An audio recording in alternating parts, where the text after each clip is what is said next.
এজন্য বিশ্বনবী সব সময় নামাজে সালাম ফিরানোর পরে পড়তেন আস্তাগফিরুল্লাহ। কি পড়তেন? 3 বার পড়তেন আস্তাগফিরুল্লাহ, আস্তাগফিরুল্লাহ, আস্তাগফিরুল্লাহ। পড়তে রাজি আছেন? ইস্তিগফারের অনেকগুলো আলফাজ আছে, সবচেয়ে ছোট ইস্তিগফার হচ্ছে এটা, আস্তাগফিরুল্লাহ, আস্তাগফিরুল্লাহ। আরো আছে আস্তাগফিরুল্লাহ আল্লাযী লা ইলাহা ইল্লা হুয়াল হাইয়ুল কাইয়্যুম ওয়া আতুবু ইলাইহি। বিশ্বনবী বলেন এই ইস্তিগফারটা যদি কেউ পড়ে, আত-তাওয়াল্লি মিন ইয়াউমিজ যাহাফ, যুদ্ধের ময়দান থেকে পালিয়ে আসা কবিরা গুনাহ। কি গুনাহ?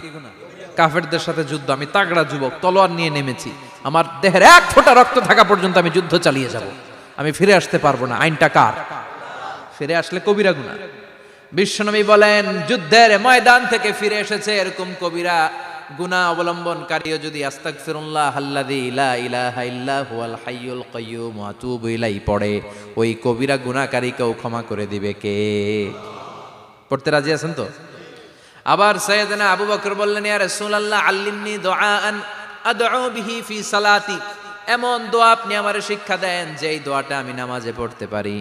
বিশ্বনবী বললেন, পড়ো আল্লাহুম্মা ইন্নী যালামতু নাফসি যুলমান কাসীরান ওয়া লা ইয়াগফিরুয যুনুবা ইল্লা আনতা ফাগফিরলি।